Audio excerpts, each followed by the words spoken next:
Hey everyone, welcome to the Founder Hour podcast. On today's show, we've got Ben Clymer, the founder of Hodinkee. Hey everybody. Great to have you, Ben. Thanks, guys. And we are in a hotel room, so that's why the sound is so crisp. Yeah, thanks for having us in your hotel room. I have two strange men in my hotel room right now. Yeah, so what can go wrong? Hopefully nothing. Just kidding. Well, Ben, thank you again for spending some time with us. My pleasure. We like to start off with hearing, your backstory and where you began. Mm-hmm. And so tell us about your early childhood days. Okay. So I was born in Rochester, New York, which is very different than Westchester, which a lot of people confuse for Rochester. Westchester is just north of New York City, very kind of like wealthy suburban New York City folk. Rochester is about 6 hours north of that, really closer to Canada than New York City. So confusing for you guys probably understand that, but I've met people from other countries that have no understanding how big New York State is. Yeah. It's large. So I was born up there to Bill and Beryl Clymer, my parents, who are very much still around and kicking. And they moved up there. They're both from the New York area. They moved up there for a kind of an easier, more quiet life. Sister and I were raised up there. I was a very quiet child, really almost like, I don't want to say like unusually quiet, but I was like, my teacher was like, he doesn't like talking to people, which remains true, to be clear. And my mother was a speech pathologist. My father was a professor. So basically like the child of teachers. So I think that upbringing, which was really like very, I don't want to say we were impoverished in any way. We were not, but it was very like pure middle class, not upper middle class.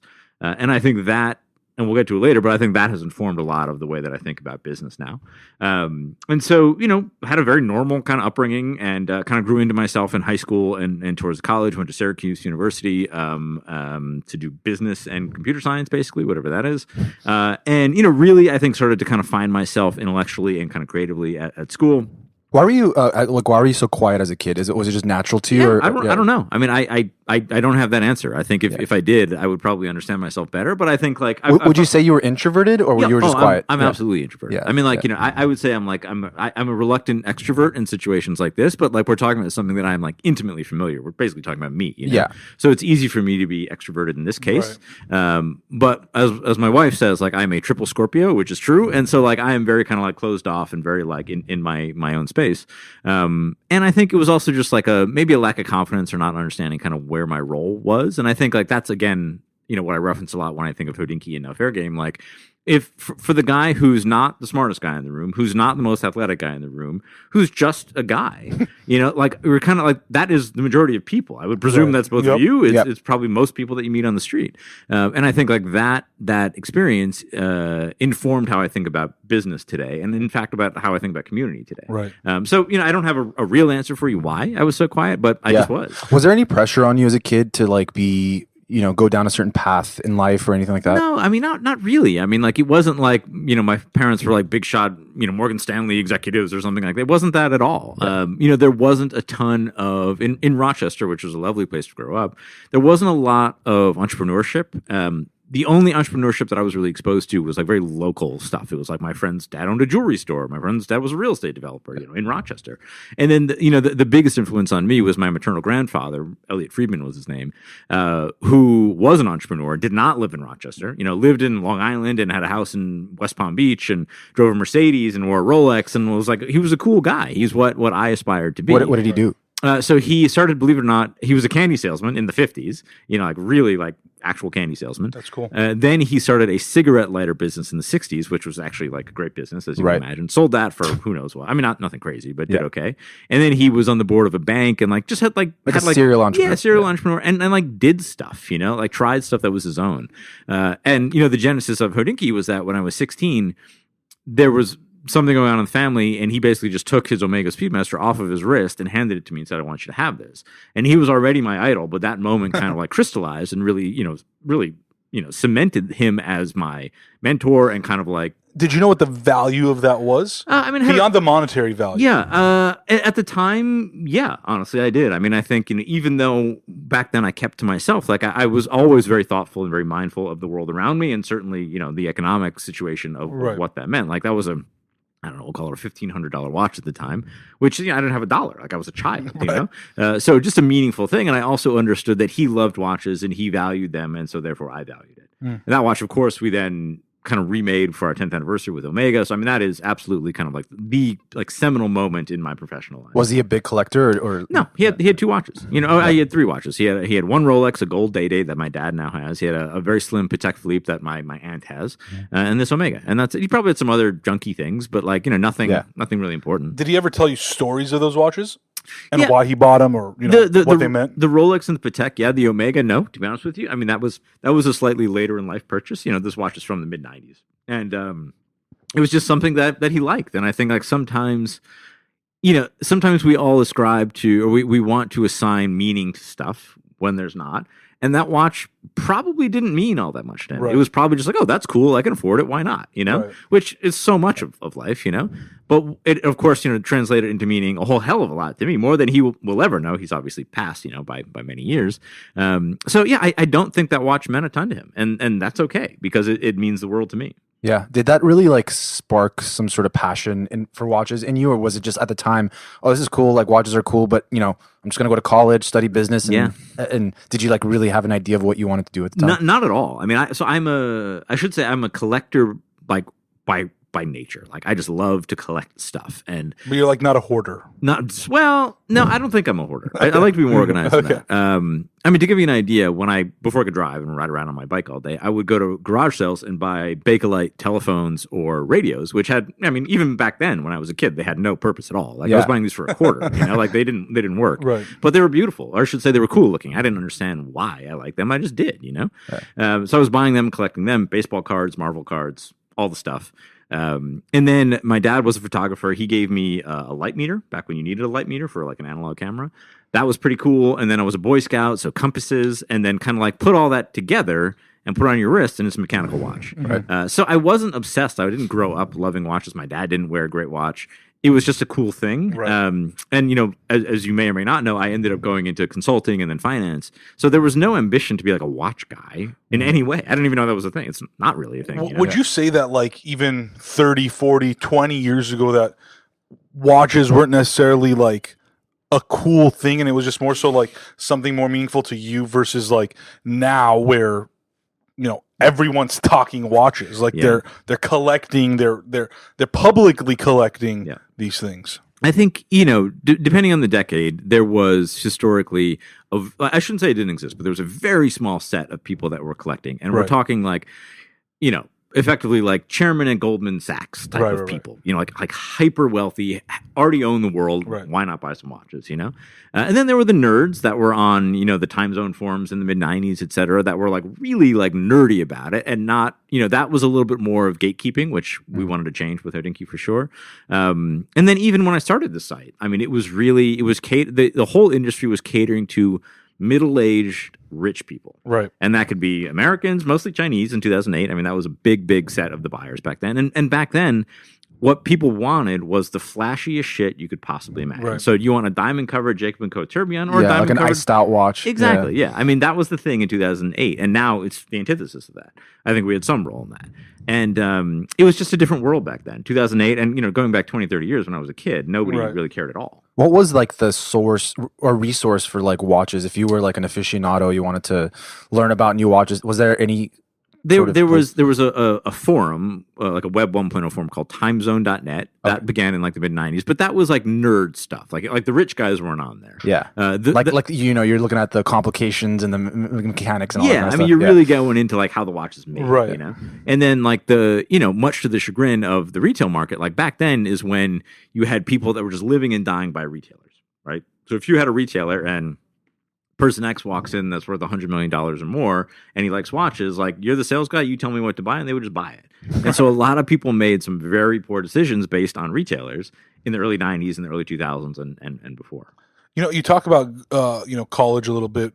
What was the goal when you went to Syracuse and studied business? Yeah, to be honest, there really wasn't one.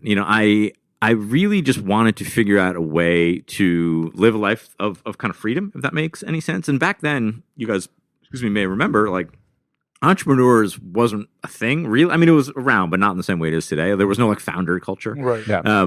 Back then, everybody in my little social set wanted to work at Morgan Stanley or Goldman Sachs, or like they want to be in finance. Like that's how you made money if you were a young white kid, basically, you know? Yeah. And so I was like, all right, like I want to make money. I'll do that. I'm a young white kid. Yeah, Let's go. exactly. let's do this. And so I started to study finance, realized I was terrible with numbers and just didn't make sense. So then I started to like general management and information studies, computer science, whatever. And I always liked tech. We had Vaxes back in the day, not faxes, but Vaxes. Like I was an early internet guy, AOL 1.0. And so I wanted to kind of lean into that. And like I built the first several versions of Hodinkee. I coded it. I built it. And so I wanted to do something in that world, but like, I didn't have $1. So I was just looking to get a good job out of school. Thankfully I did. I worked for a great company called Aquis Consulting Group, which was kind of like a, I don't know, McKinsey or Accenture spinoff company in New York. Had great clients there. Ended up going over to UBS for one of my managing directors from the first company went with them. And, they offered me a salary of like $100,000 a year at the age of 25, which is just like hard to say no. Yeah, it's impossible. It's like Yeah, impossible to say and it's crazy. Like a lot of founders we've had on the show and just founders I'm aware of have some sort of finance background, have worked on Wall Street or like in consulting or iBanking or one of those types of industries. And I just wondering in your case, like what were some takeaways or things that maybe you learned that you've now applied as a business owner, founder? Yeah, I mean, I'll say that I had a much richer experience as a consultant than working in finance. Like as a consultant, we were a generalist management consulting firm. So we got to go in at the board level of Pfizer when they lost the patent for Lipitor, which was like literally the most valuable drug in the history of drugs. It was like cholesterol one? right? And so you have a patent for let's say 20 years, and once it's up, you can do generic, right? I mean, like that was literally like the revenue was going to be cut in half 1 year to the next. I mean, it was crazy. Just nuts. So I was a kid. I wasn't really working on it, but I got to hear about all this stuff and like realize like what really goes into it, which was mind blowing. And then just the people. And I think that is something that I've always been strong with is like being able to understand and mentalize people. And in consulting, you really do that. And when I jumped over to like basically project management in finance, it wasn't so much about that. Frankly, I didn't learn a ton at UBS, honestly. But I was there a short time. I was there basically as soon as I signed, Lehman Brothers collapsed, which is fun.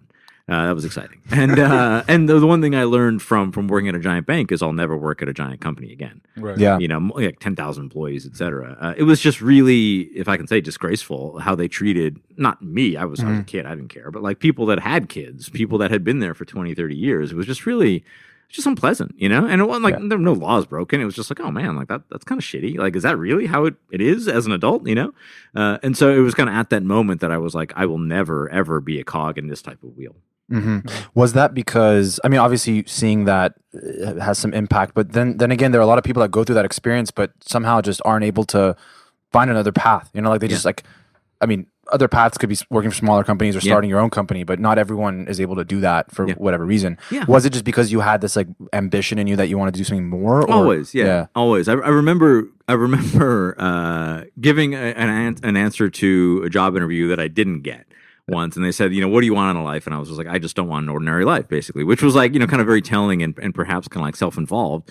And again, I didn't get that job, which is great actually. Right. And I just like, I wanted something different, and thankfully I have something different now. And so what I haven't talked about on other podcasts elsewhere is like, I tried to start several other businesses. They were at that time. I mean, I would say between college and the first few years out of school, and they didn't work. I mean, I never even got them off the ground. I was like appointing people as like chief marketing officer and whatever. Like, hey, Ross, you want to do this? And was it just you just like did a bunch of thinking about it and you're like, I don't know if that's gonna work. Well, I mean, I didn't even really put it into action. I just like, okay, this is the business plan. In Syracuse, I was part of the entrepreneurship program. We won a bunch of like whatever, like local entrepreneurship awards. Yeah, business school plan stuff, business plan stuff, and so I thought I was good at it. And so I just tried stuff, but like I didn't fucking know anything from anything, Yeah. And so, I just kept on doing that. And then when I ran out of money, basically I was like, all right, I got to go work at UBS. Just to focus on that a little bit, because I feel like, even if it's just me and Pat, or you hear about a shit ton of people coming up with all these business ideas, and some of them are great ideas. Yeah. They really are. Mm-hmm. Why do you think some of the ones that you had or were working on didn't work? Was it just because you didn't put the effort? Was it not the right time? Were you not the right person? What stopped you? Because I'm curious, like how many great ideas like you talk yourself out of them. But that can make it. Yep. And like Sure, that it's like what does it take? We all know like what it takes. Yeah. But I'm just curious about your experience. I mean, look, I can be specific and tell you the two ideas that were pretty sure. serious. So one of them came from Syracuse, where my team had this idea of building like I forget the name of what we were going to call it, but it was effectively like really early days experiential retail. So like you know, like Bass Pro Shops, you can go like fishing, whatever. Yeah. So we had this, but like times 10 with indoor golf range, and indoor ski thing, but like it was really pretty well thought out. We won the local competition. We got to go to a national competition in Denver and like whole thing. And so that was it. And then, basically I was like, okay, like we're going to do this, right? And everyone else was like, what are you talking about? Like I have a job, or I'm getting a job after senior year. And then I remember going to professor and I was like, hey, like this feels like this idea has legs, like whatever. And he's like, you're going to need $50 million to get this thing off the ground. Like if you can raise that, go for it. I was like, what's raising? Like, I don't know what raising money is. Yeah. Was it even a big thing back then? Like big raises and stuff? Never. Yeah. I mean, and that like I probably went through 5 years of Hodinkee before I even considered raising money. Yeah. So that was just kind of the ambition was too big. The idea was good, but like the initial startup costs and all that kind of stuff was just and it's also like I would do like a little one, and then Dick's Sporting Good would do one like 100 times the size. Right. Like you prove out the concept, and all of a sudden, Exactly. Yeah. Well, that was now. I think Showfields is basically kind of that. Yeah, Fields. Or like I remember going to Golfsmith when I was a kid and just like putting on the putting. So imagine that, but like blown out. Yeah. So like I mean, like and all together, it was neat. But I mean, like again, kind of like silly in the ambition. Yeah. And then, the second one was I did this internship at a medical coding company, which was like the most boring thing ever. But medical coding, which is like, okay, like this guy has a fucking, I don't know, open heart surgery or something, and that gets processed, and there's something called medical code, and you have to be licensed to be a medical coder, and it says, okay, like Ben had open heart surgery, it's code XYZ, so-and-so. And it is a incredibly highly paid by the hour position. So it's like, over $100 an hour, or I think was back then. And it's basically done all on contract. And so like it was basically like, okay, the hospital in Syracuse needs people for this number of hours based on patient inflow or outflow. This company would just broker things. So like, okay, like, Ben needs this, Andrew needs that, James need this, and they would just put people together. And I was just like, wow, like this company basically takes 50% of this hourly rate for basically just putting people together. Like brokering it. Yeah, exactly. And so I was like, let's build a website that does that, effectively. And that was the one that I thought probably had the most legs because it was like real, it was digital, it wouldn't require a bunch of startup capital. It just required getting people onto the platform.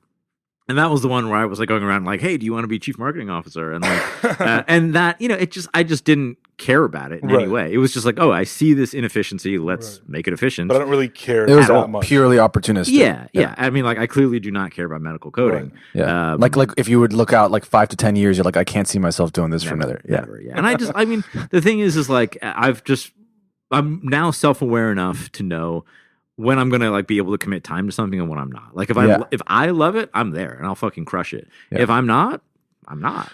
I love how you bring this up because I was gonna ask. You mentioned earlier about not wanting to have an ordinary life.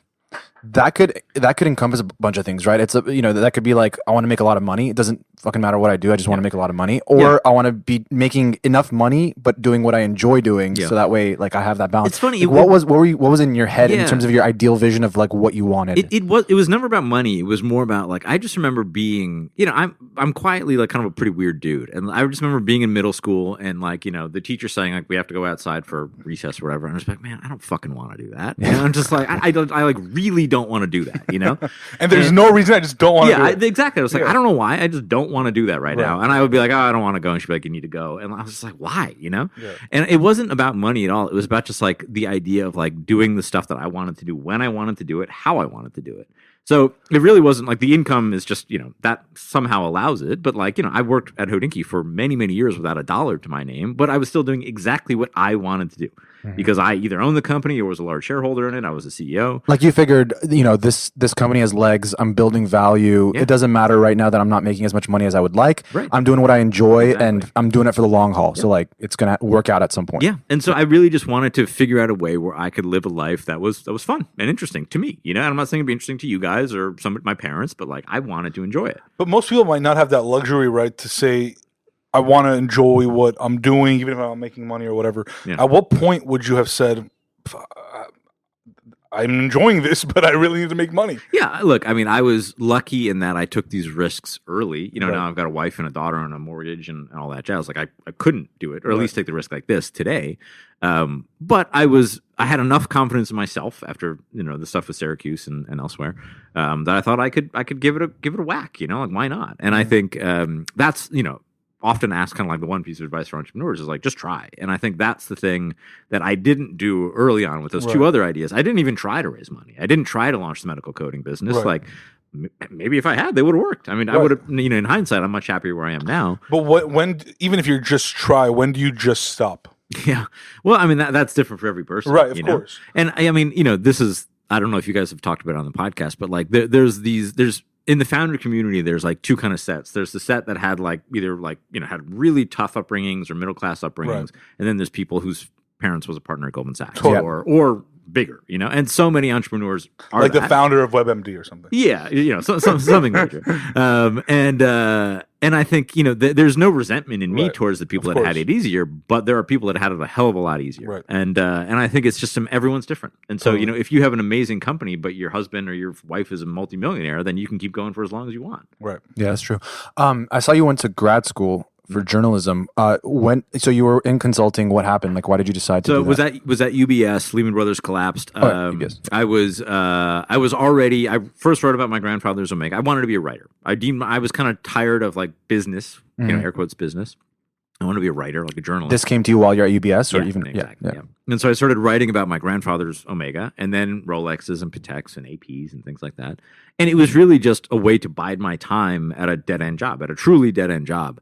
And I liked it. I liked to write, and I had done well in school, but never really nobody encouraged me to think of myself as a creative in any way. Like it was like you're like a middle class white kid going to finance, No one said like, "Hey Ben, you're good at writing. Like you should do this for a career." I got good grades in writing and English and things like that, but no. But it's sort of really. up to you to figure out. Maybe I'm actually pretty good at this, better than the average person. Maybe. Yeah, exactly. Yeah. And look, I'm not saying like there are better writers than I on our staff, but like I have the ability to kind of like story tell. Like they can turn a sentence better, but like I know the narrative better than they might. What happened at UB? Was it like how did you land on writing? Like what was it just like an epiphany you had? Or no, like, it was. Look, I was bound to a desk. Yeah. I had to be there, and I could get work from home bullshit. No work from home bullshit for sure. I mean, kind of thank God, and because I had I was like had like 9 fucking roommates back then. It was I had to be sitting at my desk. I had to look like I was working, and so I could get into Tumblr and Squarespace at my computer all day. And back then, and I'm sure today, UBS used to block like ESPN.com and like the major websites. So it was just something I enjoyed, and that's it. And my goal was to go to journalism school if I could, and then become a journalist, like a full-on, like travel around the world, tell interesting stories type of journalist. And how old were you around this time? 25. 25. Yeah. And you figured, now's a good time to take this risk, just leave my cushy job here, and just like try to do something I enjoy. Yeah, that's exactly it. And it was, I was prepared to make a lot less money and live a much happier life. And the gal I was dating at the time, who I haven't been with for 10 years plus, she was much more of a free spirit than I was, and she was kind of really encouraging of that, and it made sense for who we were back then, and it felt great. And then back then, this Hodinkee.tumblr.com got picked up pretty quickly, and so GQ, Financial Times, How to Spend It, like a lot of these like luxury lifestyle publications would reach out to me, and they would say, "Hey, will you write for us?"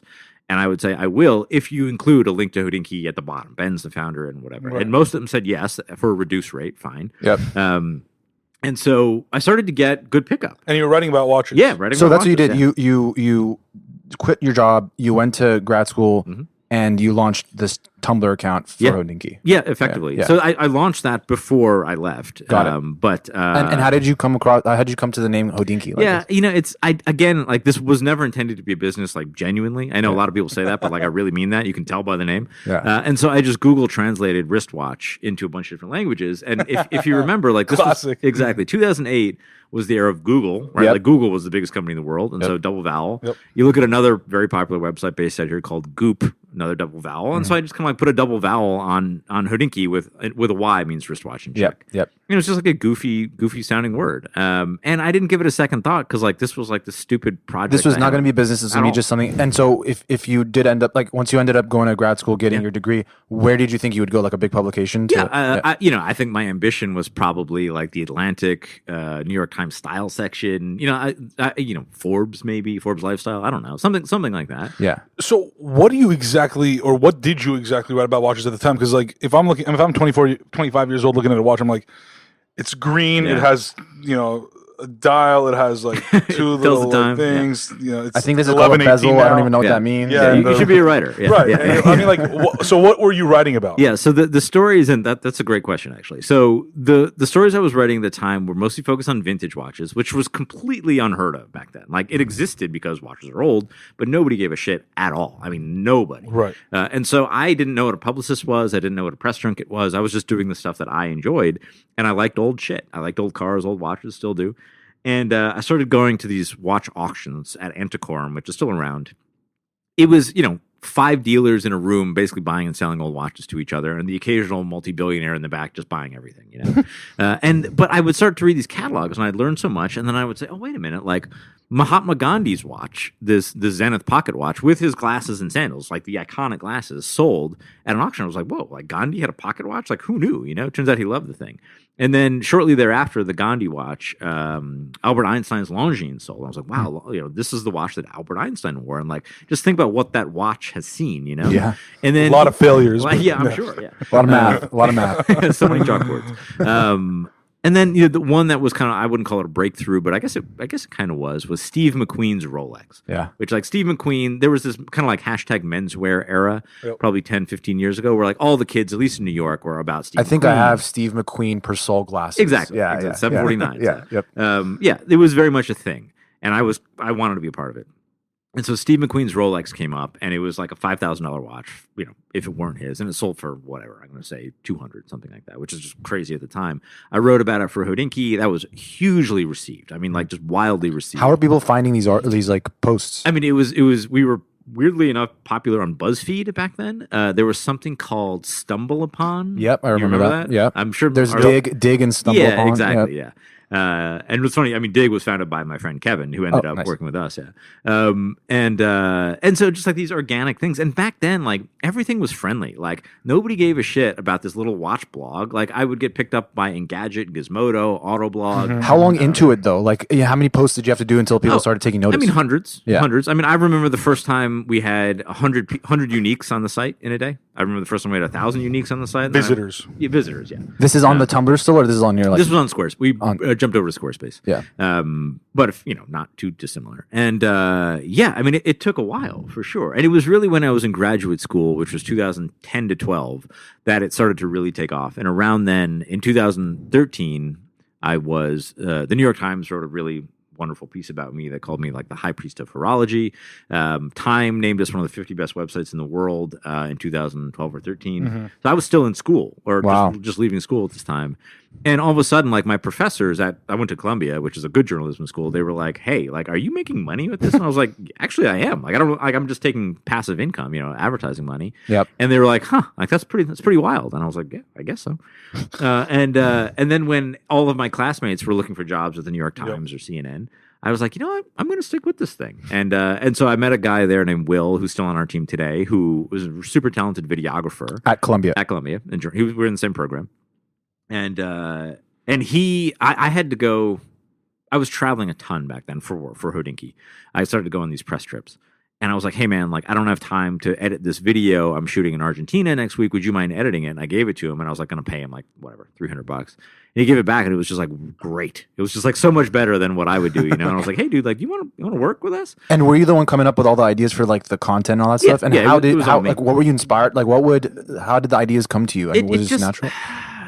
It just kind of came to me, And it's like when I see something I like, I know that I like it. Like when I see a car, it's like, why do people like roses? It's like, why do you prefer red over yellow? Like you just no, because I've definitely taken notice to the aesthetic of the content, and it's like it's amazing, right? Like, and I'm just curious, like, it's like what mid-century modern. Yeah, like what has inspired you in terms of content that you've consumed, maybe growing up? Yeah, I hate to say it, and I don't say this lightly, but like there was nothing that inspired me for this stuff. This is organic kind of taste and what strikes my eye. I didn't know who Jean Nouvel was, or I didn't know who like any of these great mid-century, or Marcel Breuer, or who I didn't know them until recently, like till well after I could like afford this stuff, Yeah. So there was no inspiration on that. So I wish there were. Right. But it was just kind of what I was into. That's actually an interesting point, because I feel like, and I always say this, like, before I was married or before I was even dating, like, I didn't care at all about art or museums, any of this stuff. Like, so I definitely credit my wife for that stuff.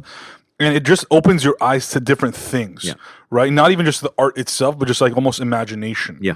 Why is it that we're not taught to be more imaginative as kids? Because that's, in my opinion, what's lacking. Yeah. Even when it comes to business entrepreneurship, like everyone's just copying people now. It's like I could create another Hodinkee for fucking microphones, the Warby Parker of right? X, Y, and Z. It's like, but how do we infuse more imagination into the world? Yeah, that's a great question.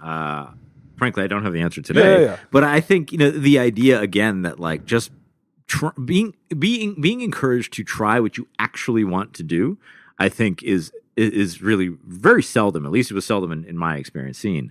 And again, the idea, like I didn't want to be a watch entrepreneur or an entrepreneur, of any kind like this. But the idea was like, okay, like it wasn't even on the table. It was like, you will go into finance. You will be a lawyer, a doctor, something, very, very, kind of like up the middle. And I think, with my own daughter and with people now, look, again, my parents were not wealthy, like we took out loans to go to school and like, it was very normal upbringing. And I think, they thought much more pragmatically about life than I do. And I think they thought and still think very conservatively about life, fiscally speaking, economically, like not politically, but that's another conversation. And I think I was a direct response to that. And I love taking risks, just in life. And I think I kind of credit them in many ways for being so conservative with their money, with basically everything. Because now I'm the opposite because of it. And that has allowed me to be this person, to quit a pretty good job for a kid and become a watch blogger and go back to grad school. And, they were, I'm not even kidding you. They were, and they'll listen to this, so apologies, parents, but like they were so concerned about health insurance. Right. In 2008, 2009, they were like, as long as you have health insurance, we don't care. And I was like, well, I would say that most people probably still do think like that. Yeah. And it's not wrong. It's just different. It's not wrong, but you can always figure stuff out, right? Like it's not like if I leave UBS, like I will be destitute and not like if I have a fucking brain cancer, that I won't get surgery. Right. Like, it's not easy at all. It just takes a little bit of legwork, and people need to be willing to put in that legwork in order to receive the upside. And actually, it's an interesting point because it kind of comes back to my next question. Is like that's like a precautionary measure you're taking, right? Like, what if in the future something like this happens? I want to be prepared.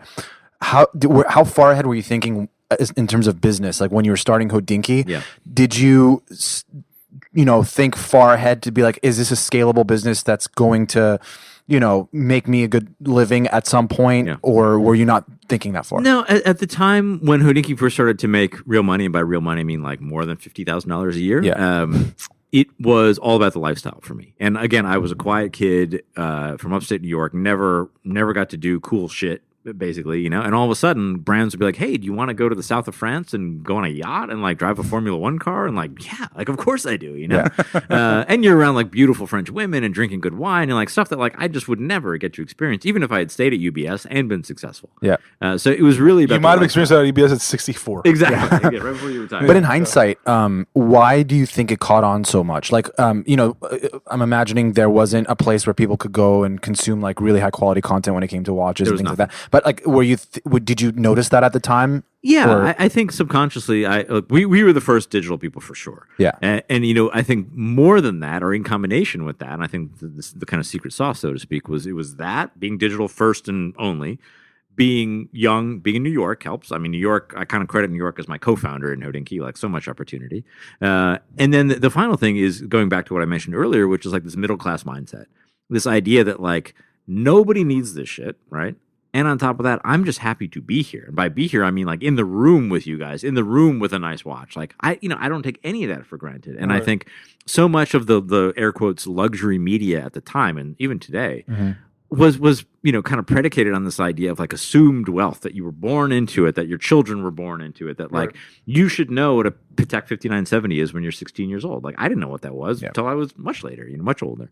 And so this idea of like appealing to the everyman and making it more youthful and making it more fun and lighthearted, like we're called Hodinkee for Christ's sake. It's like this is a goofy thing. This is a self-deprecating site. Was really important, and it wasn't premeditated. It was just how I viewed the world. And so whether I could afford it or not, I would say like that's a beautiful thing, and I respect that you made it, my friend. But But I think there was so much at the time that was the opposite of that, which was like this has to cost X, Y, and Z, otherwise it's not worth our time. Right. So approaching it from the middle class mindset, which is what I still do today in everything I do, continues to work for me.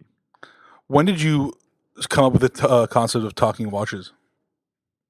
So never really came up with it. It just kind of landed in our lap. So Talking Watches is a show we host on YouTube. It's usually myself, sometimes some other guys on the site, with somewhat well-known people like a John Mayer or Jack Nicklaus, the golfer, Aziz Ansari, like pretty famous people. And John Mayer became a really early friend and early supporter of the site. He emailed in one day and he was like, "Hey, dude, love what you're doing. Would love to get involved." And I was like, "Okay, sure." Sounds good. Yeah, and this was 2012. This was I was still in Yeah. grad school, and so.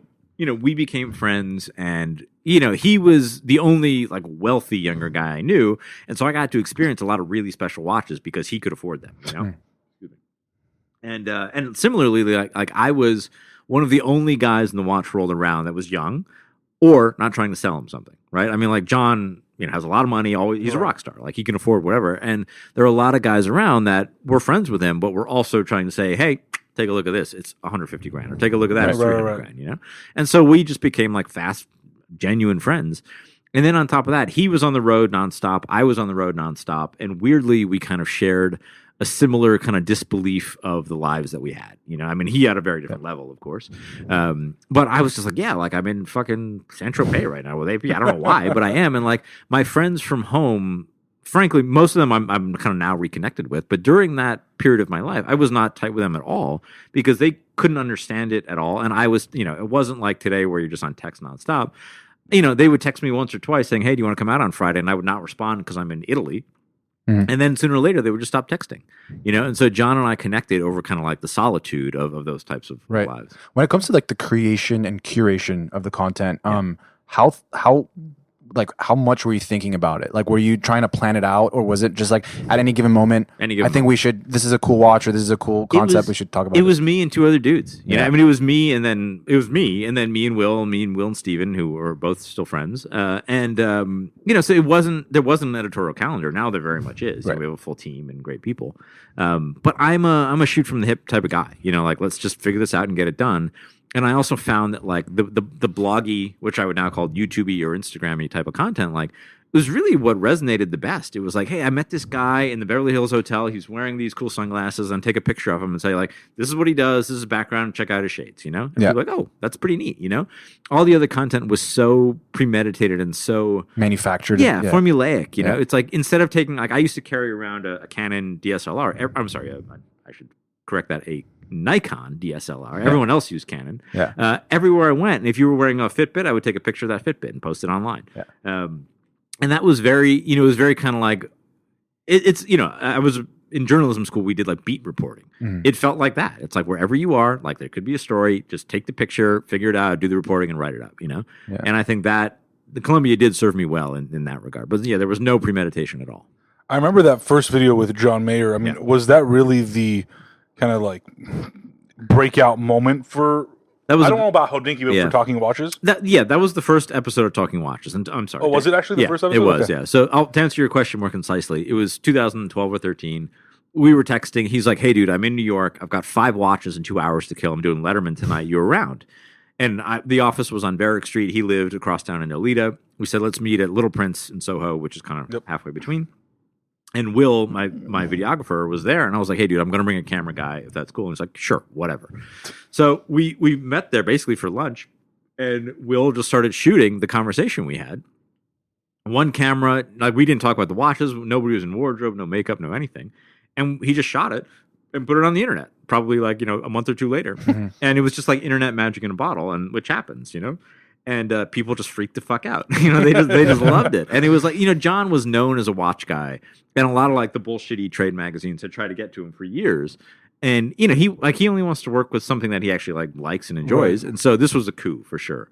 But also it was such like a genuine conversation to the point that you were like, is this guy even a rock star? Yeah. And I think that's what kind of at least grabbed me at the time. I'm sure many others was like, yeah, I mean, it's kind of like a pretentious activity. Yeah. But like wasn't done in that manner. Yeah, and I think exactly. And like he, as he said in that episode, or maybe the second one, like he shovels dog shit in his Patek, and like he does. Yeah, And, yeah. I don't shovel dog shit, but I change diapers in a Patek. And I think like that spoke concisely to the point of what Hodinkee was, which was like, yeah, like this guy fucking is from Fairfield, Connecticut. Like he worked his ass off to become this, maestro of the guitar and rock star. He deserves to be able to buy a $24.99. Like, why not? You know? Right. Yeah. And I think that is a type of thinking that I really subscribe to as well. And it never felt, as you said, it never felt showy. It never felt like he's not stunting on me. It's like it's just a different thing. And that was the first of many. And then after we did Mayor, we did some ones with some Italian collectors and other great names. And all of a sudden, it became a really popular thing. You talk about how a lot of the content came about just like you wanted to do it, you put it out there. Yeah. As the business started to grow, as you had more costs and things to have to cover and things like that, hire more people, was there ever like a situation where it was almost like this conflict between, oh, we need to do something to make money, and like we just want to be genuine and put out the content that I want to put out? And how did you balance that out? Yeah, it was. I was lucky in the sense that like I lived in a shitbox apartment that was probably like $1,100 a month or something like that. Stephen and Will were paid very poorly in the beginning. They've since been corrected. And it was really about survival and lifestyle. And I think Stephen was really, really young when we hired him. Will was in kind of like a dead end job. Like they were both just happy to have like kind of a cool little thing going on. And it wasn't really about the money. It never is in the beginning. Yeah. And then things change. And then we really just wanted to have a good life, and that was it. And I was very happy with Hodinkee being just like a lifestyle business, which is one that just affords you travel the world. And I know to this day, like I was on the lifestyle journalist scene for a while there. I'm in California now with you guys. I'll be at Pebble Beach next week. Several of those guys that I met 15 years ago are still on that train now, which is like guest of Mercedes-Benz. Then I'm going to hop to the Range Rover party, and I have to swing by BMW, otherwise they'll be pissed. And like that is one way of doing it. And I lived that life for probably 5 years, and I realized like this is not the life I want. But it's still a good life, no judgment there. But it was really about being a lifestyle business, and then out of nowhere, really, somebody came along and said, we want to buy Hodinkee. We think this could really be something big. And it was a big media group in New York City. And around what year was this? This was 2014. 14. Yeah. And so this was after... Like 6 years after starting it? Or Yeah, exactly. Yep. Yeah. After Talking Watches kind of took off, after the New York Times story, like we had gotten some mainstream, like good coverage. And so, they offered me, a few $1 million, which was like, just mind melting, But I mean, like, it would have been gone by now had I taken it, I was about to take it, and we were like, diligence was done, like we were at the finish line, and I had become friends with a guy named Tony Fidel, who invented like the iPhone, iPod, Nest as well. He had just sold Nest to Google for like $3 billion. Right, I mean, like very different thing. And we had coffee at the Nomad Hotel in New York, and he's just like, dude, like selling a company is like getting married, and like would you get married to your wife if she cheated on you the night before? And like obviously the answer is no. And he's just like, I just don't think this is the right fit. Like you're going to be the smallest brand in this dying business at the time anyway. Like it just doesn't feel good. Like I believe in this brand. I believe in you. Let me help you raise money. And I was like, okay, but like I still don't have $1 to my name. I'd like something for this, And so we ended up with Tony's help raising from Google Ventures, True Ventures, which is a great VC. Yep. Mayor came in, friends like that. We raised about $5 million. So at that time, like you were sort of strapped for cash in the business. Like you needed money to grow and continue the market. The business and was strapped for cash, and I was strapped for cash. Yeah. We were one of the same. I mean, to be clear, we really were one of the same. Right. It was a single owner LLC. It was me, And so we needed money, and I wanted security. Like I had been already working for 6 years at that point. So you're like what, 32 years old, 31? Yeah, about that. In my 30s, and 32, exactly right. And so we came because I also had this offer on the table where I would make a few $1 million, like meaningful thing. And so we were able to figure out a way where like we raised money, and I was able to have a little bit of security. And the folks that invested were more than happy to provide that. It wasn't like I started the week before. I started 6 years before. Right. So we did that, and that was life-changing for me for sure. And just allowed me to kind of like take a deep breath and to say to my parents, like, it's going to be okay. Because up until that point, I was traveling around the world in business class, but I didn't know if it was actually going to be okay. Like I didn't Who was know paying for that? brands, watch brands. So we became big enough where brands would say, "Hey, dude, we want you in Paris for a cocktail party tomorrow night. Can you write about it afterwards?" And I'd say, "Sure," and it was kind of it wasn't payola, but it was frankly similar to that. But that is how so much of media happens today. Where do you think that was 8 years ago? Yeah. Where do you think the brand would be if you had sold? Hodinkee? Yeah. I think it would probably either be dead or I would have bought it back for $1 from that company. So that just take it from us. Yeah, exactly. There's a liability, and that actually probably could have been a reality. We would have been the smallest brand by far at a very powerful publishing company. And how pissed are they now? I don't think they're. Well, we'll talk about that. Did they ever come back and say, "All right, maybe now's a better time"? Yeah. And look, I have a ton of respect for all the publishing companies, whoever it might be out there. But the best decision I ever made was not selling it back then. Yeah. Right. And so then just the experience I've gained from then raising money, and then Kevin Rose, who's the founder of Dig, who's a kind of a legend in Silicon Valley, actually moved to New York to work with me at Hodinkee. And with him came developers. Back then we were working with an agency.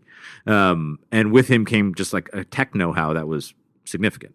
And that was our first kind of step towards becoming like an investment grade company. Back then we were a blog. Right. Then we started building our own apps, building our own websites, like doing in-house tech. When you started, there was no exit strategy because there was barely like an entrance strategy. But when you were raising money, did you have to come up with an exit strategy? Not an exit strategy, but certainly a revenue model beyond advertisements. So back then we were selling advertisements for whatever, but that was like a meaningful business back then. You weren't selling watches or anything. We were not selling watches at scale, not on the internet. We were selling straps, which is actually a pretty good business that we kind of pioneered in the watch space. And we were selling watches at pop-ups. So we would go to Harrods in London for a week and sell some watches. I mean, like we used to supply the watches to Club Monaco and Ralph Lauren and places like that.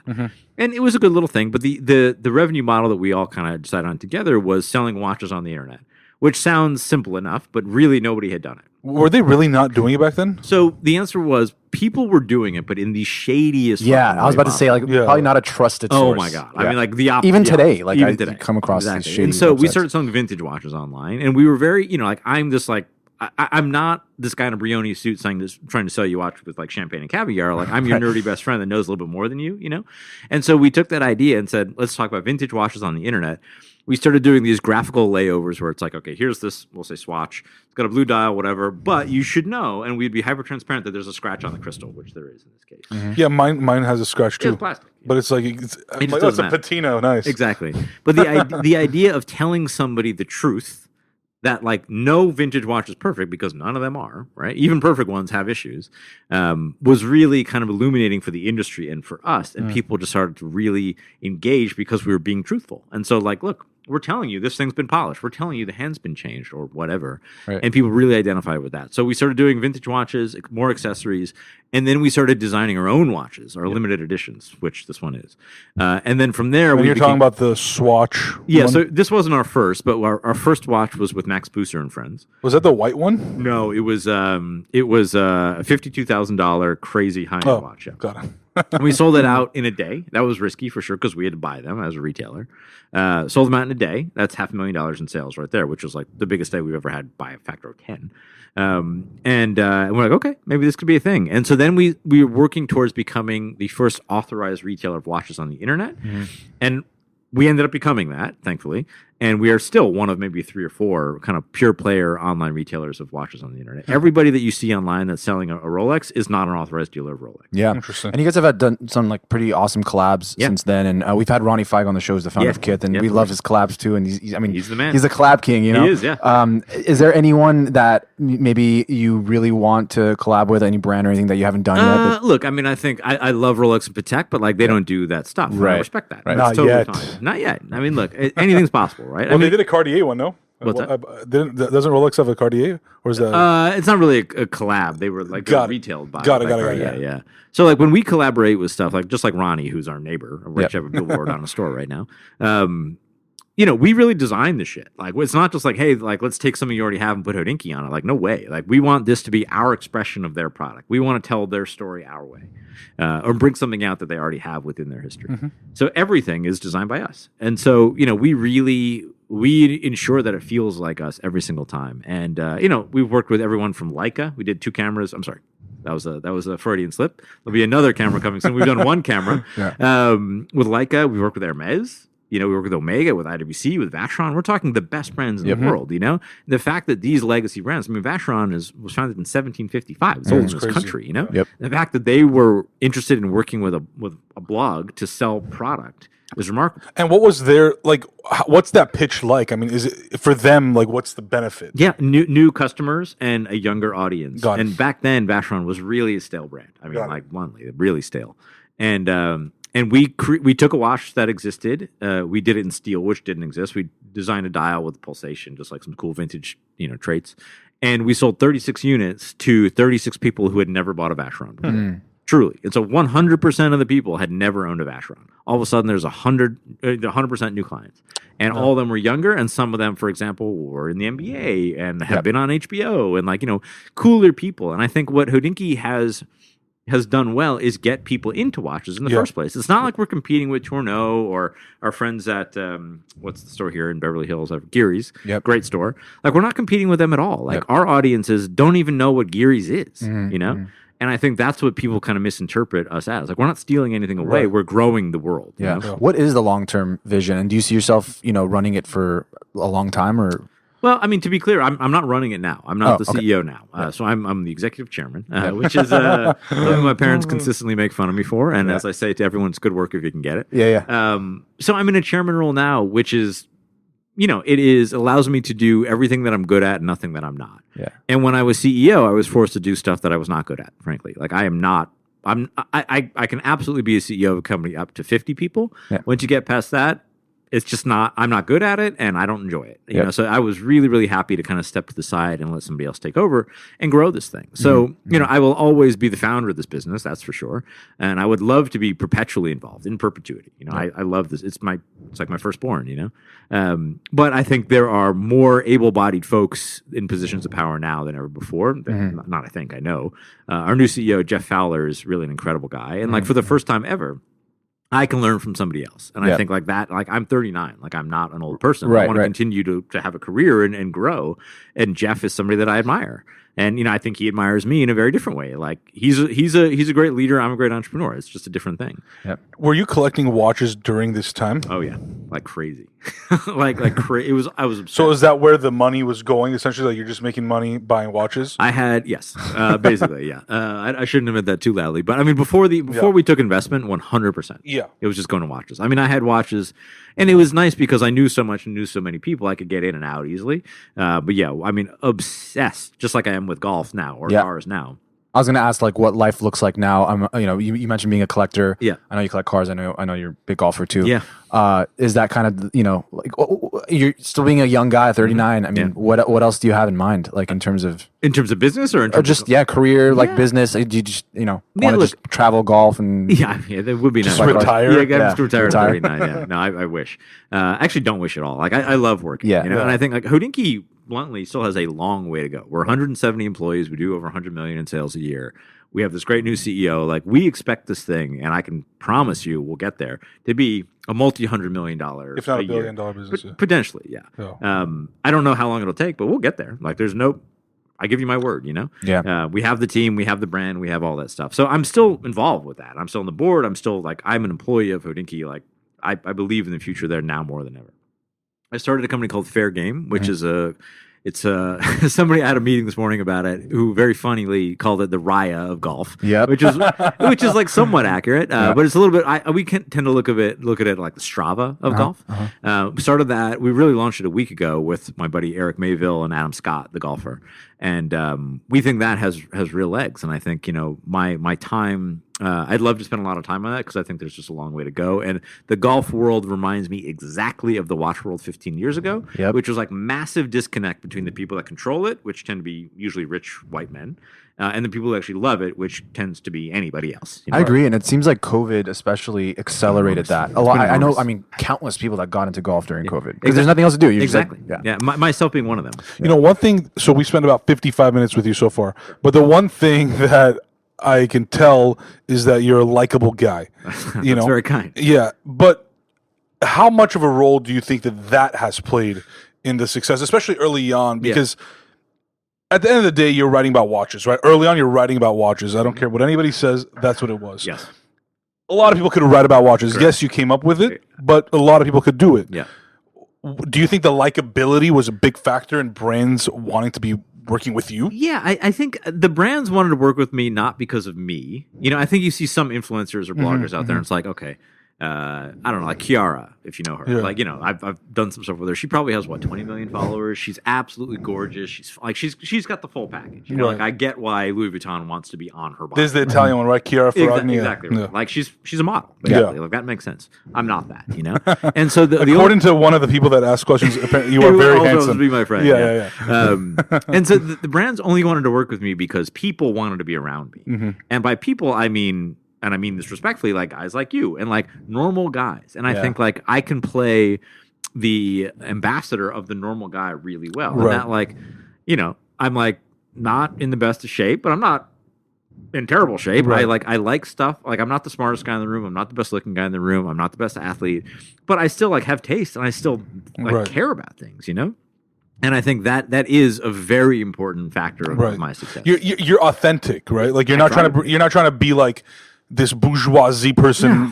I mean, even though you're in those settings, Right. but like you're not trying to go above and beyond. Like, hey, I really am trying really hard to be that guy. No, this is like who I am, and Yeah. take me for who I am. Yeah, look, this version of me, which is effectively wearing a polo shirt and glasses and boat shoes, like I was doing this when I was in 6th grade. Like I look just like this in 6th grade. You know, like I haven't changed at all. right, truly. right. We got to find a picture of him in 6th grade. I mean, we can get it. Okay. And this is what I'm going to be like 30 years from now. Like Yeah. I just know, and I think people can tell that about me. And like the love of watches, like this isn't like, oh, I think I can make money doing this. I'm going to force myself to love watches, dude. Like I have gone to the ends of the earth for watches. Yeah. You know, like for myself and cars Right, and whatever right. else. So it's a really genuine thing and authentic indeed. yeah. Yeah. So we mentioned it, but earlier today we asked our followers on Instagram some questions, like what they would want you to answer. So I'm just gonna run through them. Maybe we could do like a rapid fire thing. So someone said if he could wear one watch only out of his collection, what would it be? I mean, so there's my grandfather's Omega, which is the obvious answer. Yeah. But I think if I were to remove that, because you know, removing sentiment from it, I think like a perfect thing is either a Long & Stone Longa 1 or a Rolex 6263. What's your approach to clothes style? Why does it go well with watches and cars? Yeah, I mean, look, you know, I'm not a clothes guy. You know, I'm not like super sartorial, but like I like nice clothes, and I think it does represent who you are. So, like, as I was just saying, like this is who I was. I'm just wearing like cashmere now instead of cotton, you know. But it's still the same thing, and like to me, it's just about like it's an expression of who you are. And I think like dressing very understatedly that fits in most environments, I think is actually very difficult to do, and I do enjoy that challenge. Mm-hmm. How has being a father changed your views on life and business? Oh my God! I mean, I think are you guys fathers? Not yet. Okay, No. okay. I mean, it changes everything instantly, and it's just like business does not matter, life doesn't matter, she does. That's it, and that's not a novel response, but that is reality. Which watch brand is the most underrated one in your opinion? Weirdly, I'm going to say Omega, even though the second largest brand in the world. The product And own like all the other, or no, Swatch, I guess, owns all that. Yeah, I mean, like Omega, because Rolex is such a dominant force, at least in the U.S. You know, people don't understand how high quality that stuff is. It is killer. And Grand Seiko's starting to come around as well. If you had to pick one for life, bracelet or strap? Oh man, probably bracelet. Bracelet. How much of acquired knowledge from interviews did you apply to your own collection style? A lot of it. I mean, a lot. You know, I would say 50% my taste, 50% learned taste. You know, not in like a premeditated way, but like, oh, I didn't know that. You know, that Rolex made the movements for Panerai in 1940s, and you know, it's just like I've seen so much that I can now kind of edit through it all. Yep. And that is after I was a writer, I was an editor, and that's what I also did at journalism school. Yeah. And like being able to like kind of like Once you learn like the ins and outs, it like influences a lot of your taste. Exactly. For sure. You know what's real and what's not. Yeah. This is a good one too. It gets hard to remain objective, especially as a journalistic outfit when a company takes on more debt or raises funds.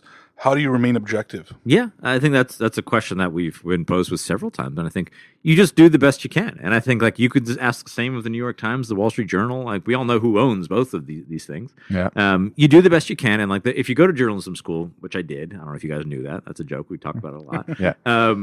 The very first thing they tell you to do is identify your bias. Yep. So my bias was raised in public school. I probably have a little chip on my shoulder because we didn't have money growing up. Like just figure out like who you are and like why you are the way you are. And And you just do the best you can. And I think with Hodinkee in particular, like people are quick to call out bullshit, and we just do the absolute best we can.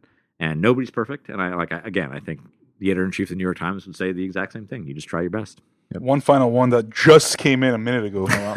When did it hit him that he made it, or if he even feels that way? Imposter syndrome, I know, is something that has been discussed here before, and like it is very prevalent. It was very prevalent in my case. There wasn't like in transparency, like the first time I saw $1 million in a bank account, it's like, oh my God, that's a crazy thing, you know?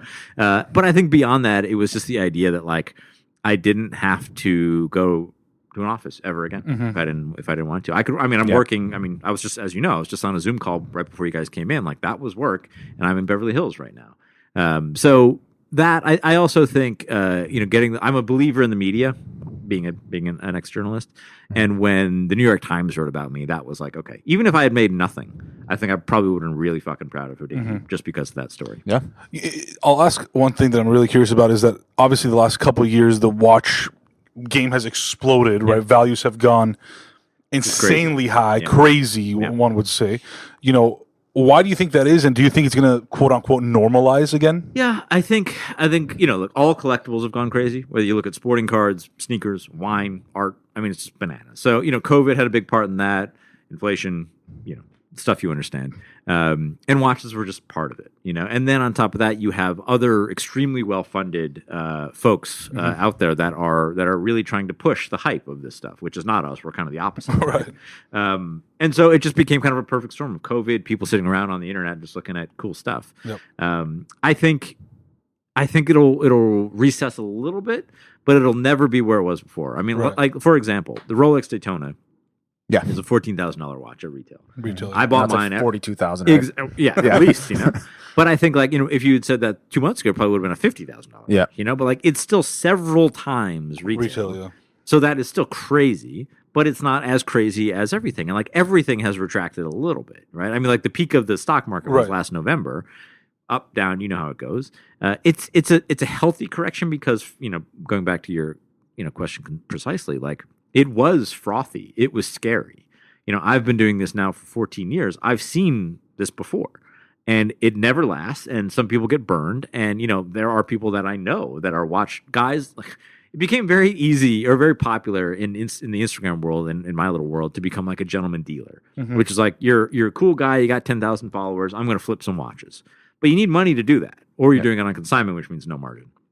So a lot of guys would take out credit lines or debt facilities and buy $2 million worth of modern Rolex, which is incredibly easy to turn, right? Like the three of us could go out, I mean, especially here in Beverly Hills, like we could sell Rolex out of the trunk of my car. Street. 5 minutes. It doesn't take anything, So these guys were buying a bunch of modern Rolex and Pateks, like the hot watches, and making like 3% margin, 5%, just like nothing, Nothing, yeah. And then all of a sudden, the prices went down, and they're like, oh shit, I've got all this stuff and I'm underwater in it. And a lot of those guys are stuck with it, or they're selling it at a loss. They're gonna, and they'll figure out how to pay down the debt eventually. But it's a better market the way that it is now than it was 3 months ago for sure. What do you think what's like the long term outlook of the watch industry in general? Huge. Absolutely huge. I think it's like if you look at the car world. So I'm actually here in Los Angeles for the car show up in Pebble Beach. I mean, there are probably 20 cars that will sell this week alone above $10 million. I mean, that's crazy. Nuts. How many watches have sold above 10? Maybe 5 ever, maybe. But you think we'll get there? Oh, absolutely. Yeah. No question about it. And we've already started to see, there was one wristwatch that sold this year that was nothing historically important at all. It was just an amazing example of an amazing watch. It sold for $10 million. Which one was it? It was a Pinkel Patek 1518. Those watches, like, if you had asked me 3 years ago, I would say 2.5, excuse me. The rumor is some crypto bro bought it. Who knows? But I mean, a $10 million sale for that watch was unfathomable 2 years ago, and now it's at 10. So that means it could be 15 next time around, And so I think all of a sudden we're starting to break through into those crazy numbers. And I remember, because I was there with Mayer, we were in the room in Geneva the very first time a Rolex sold for $1 million.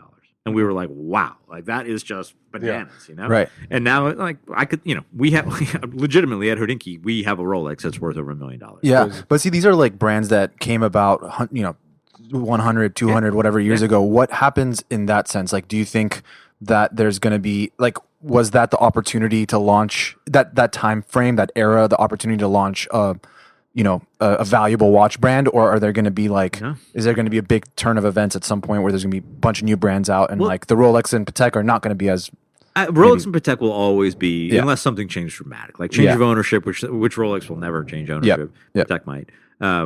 They'll always be there. But, frankly, in the past 10, 20, 30 years, there have been the rise of what we call the independents, which are small batch watchmakers. Roger Smith, Philippe Dufour, if you've ever heard of them. Those, because vintage kind of died out and modern Rolex, Omega, Patek kind of became boring for the nerds like me, independent watchmaking became really hot, really, really hot. And, I think there's a long way to go there. So I think there's a lot of young watchmakers out there that are following the model of a few guys like F.P. Journe, if you've ever heard of them, that are like, real watchmakers, real designers, doing it all themselves in Geneva, in his case. And I think those could be really valuable down the road. Yeah. Yep. Well, Ben, this has been amazing. Can't Super thank you fun enough for conversation. just having us here and, My pleasure. Hearing about your story and it's super inspiring. Just following something that you've had this passion for and obviously found a way to make a great life out of it. We're excited to see what comes next for you. Awesome. I appreciate it, guys. Thank you, Ben.